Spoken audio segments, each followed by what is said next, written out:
Acho que a gente pode começar pela semana do presidente. Bolsonaro, essa semana, realmente teve muitas razões, para terminar a semana feliz. Bolsonaro conseguiu finalmente aprovar, a PEC dos precatórios no Senado. Houve mudanças e ela vai ter que voltar para a Câmara dos Deputados, mas a expectativa, é da Câmara dos Deputados referendar as mudanças que foram negociadas pelo governo com o Senado. Isso aí está na primeira página de hoje, tanto do Valor, como do Globo, como do Estadão e da Folha de São Paulo.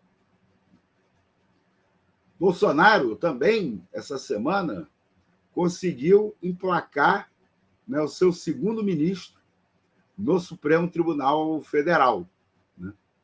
Bolsonaro, a foto, que ilustra hoje a primeira página do Globo, e que eu mostrei aqui para vocês, é uma comemoração assim, que chega a faltar uma certa compostura. Isso é o presidente da República cumprimentando o ministro do Supremo Tribunal Federal, que vai ter que, inclusive, que julgar vários processos do interesse dele.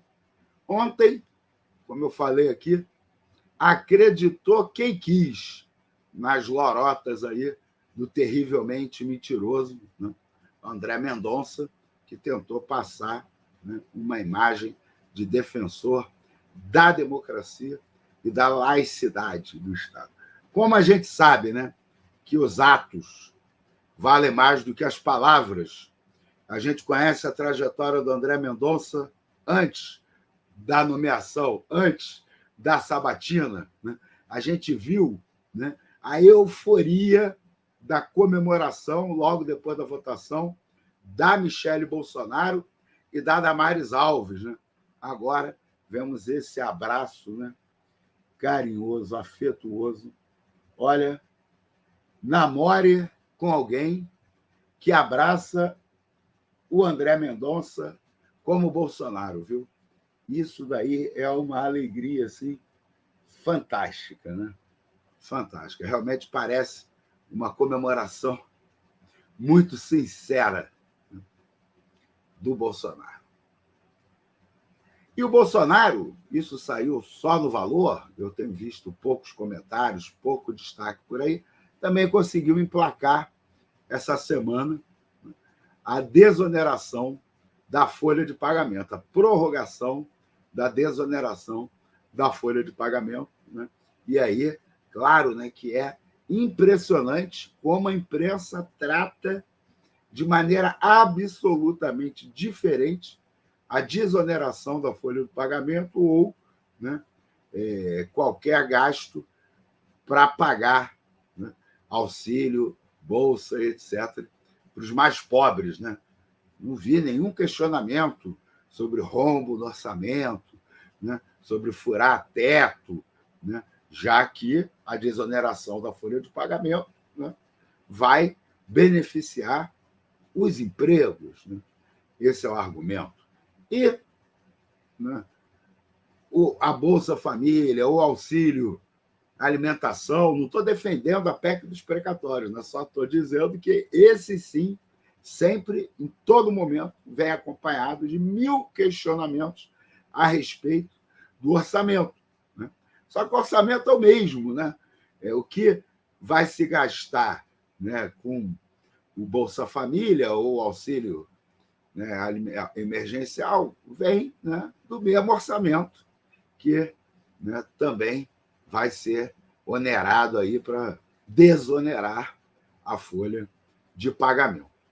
Então, Bolsonaro comemora essa semana nas duas frentes. Com resistência ou sem resistência, o Bolsonaro conseguiu emplacar duas medidas que podem ser importantes na sua tentativa de conquistar a reeleição no ano que vem. as pesquisas não estão nada boas para o Bolsonaro, né? Mas vamos lá, vamos voltar para 3 de dezembro de 2017, né? E vamos olhar as pesquisas, né? Para avaliar se naquele momento já era possível ter segurança a respeito do resultado das eleições.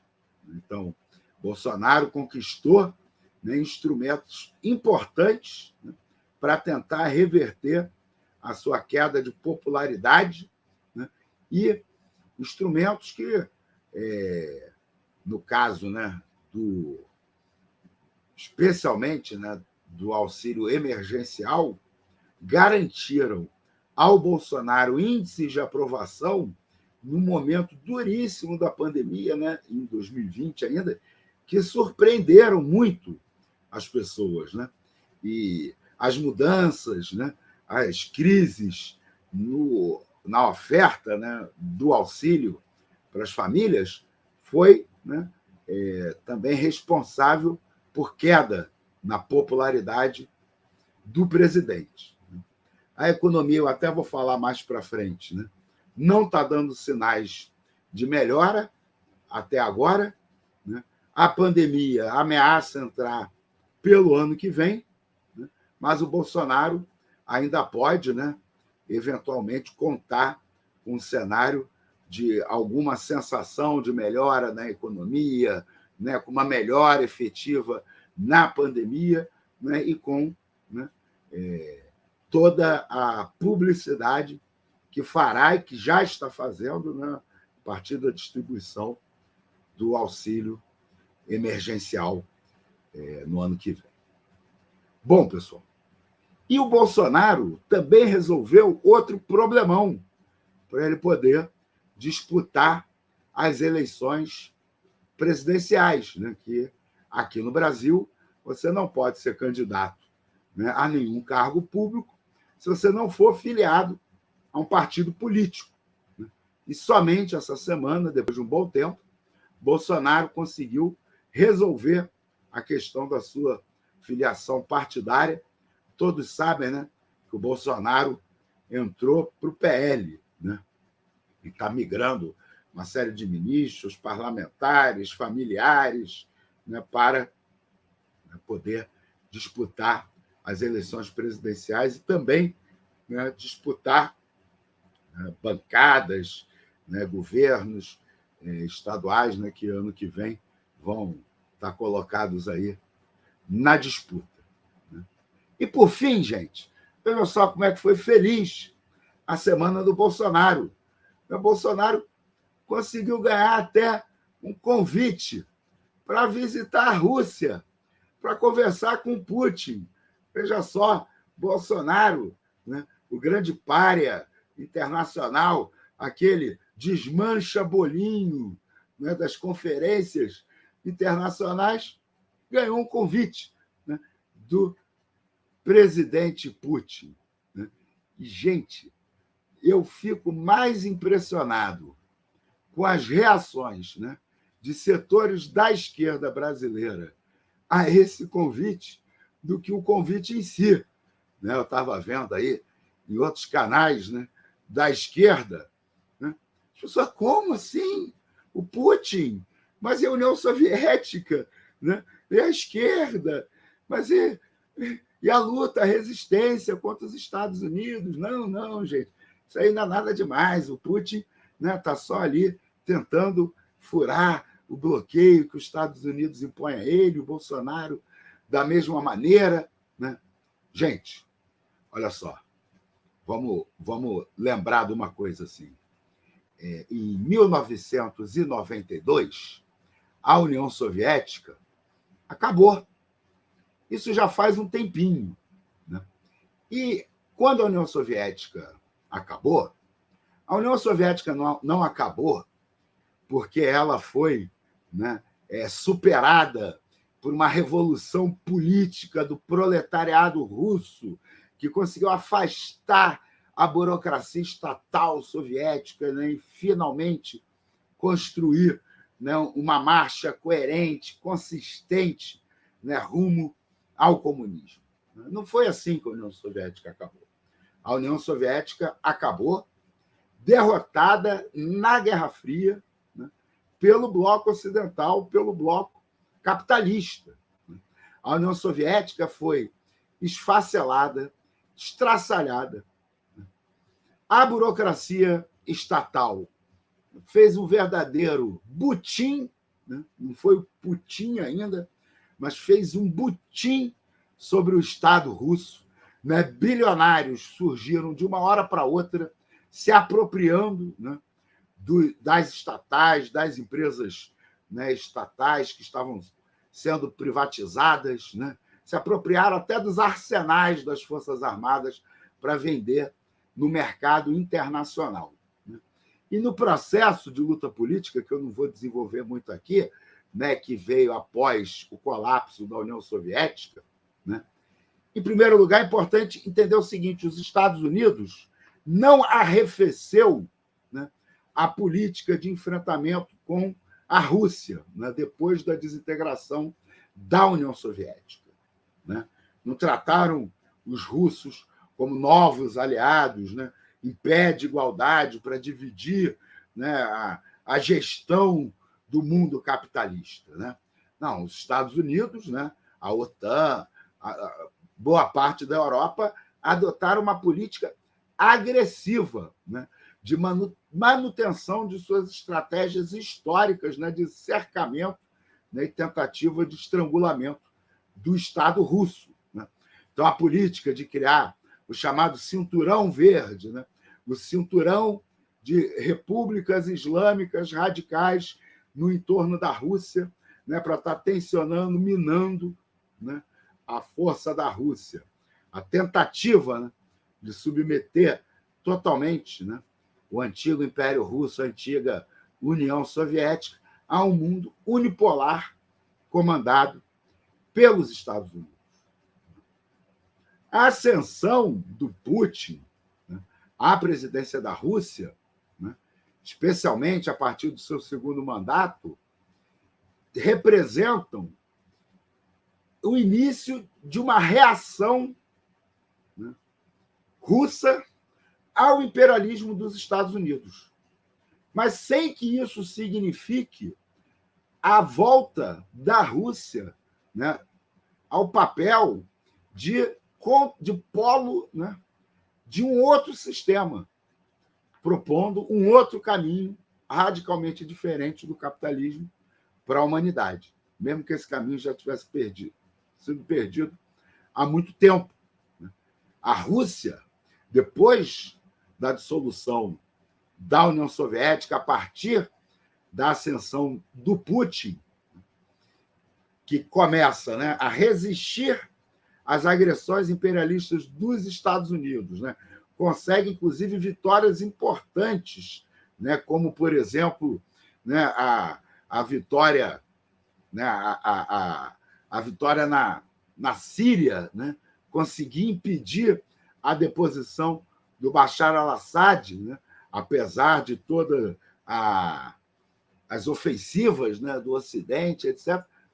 Né, o Putin representa, né, uma resistência, mas também a partir de uma perspectiva, né, plutocrática. O Putin não representa, né, uma União Soviética clandestina, né, que vive escondida ali no espírito do povo e do Estado russo, como parece crer muitas pessoas. Né? O Putin é um autocrata, representa uma plutocracia que, na sua luta, né, interimperialista, na sua disputa interimperialista com os Estados Unidos, né, vem, inclusive, financiando a extrema-direita em todo o mundo.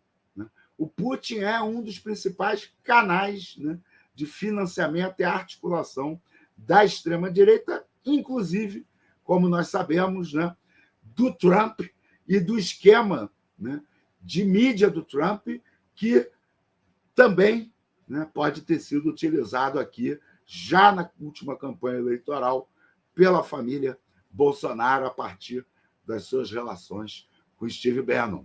Né? Então, eu não tenho surpresa nenhuma do Putin receber o Bolsonaro, do Putin, né, se prestar ao papel, né, de ser uma liderança internacional relevante, né, que aceita receber o genocida do Brasil. Né? Então, Bolsonaro, né, termina a semana feliz, né, porque, inclusive, está, né, recebendo a honraria, né, de ter seu parceiro tirando a máscara, né, e contribuindo para esse processo, né, de tentativa do Bolsonaro de reverter o quadro tão ruim que ele vem, né, enfrentando aqui no Brasil até o momento. Né? Então, Bolsonaro termina a semana muito feliz. Né? Acho que o Bolsonaro não pode ainda dizer, né, que está no caminho da recuperação eleitoral, né, mas ele está na disputa. Né? Bolsonaro conseguiu se afirmar na disputa. Pode ser candidato, porque tem partido político, tem instrumentos para fazer política eleitoreira durante o ano que vem, com vários segmentos diferentes da sociedade, né? E está ganhando até, né, uma lustrada, né, na sua imagem de pária internacional a partir do ditador da Rússia, o Putin. Então, essa foi a semana do presidente.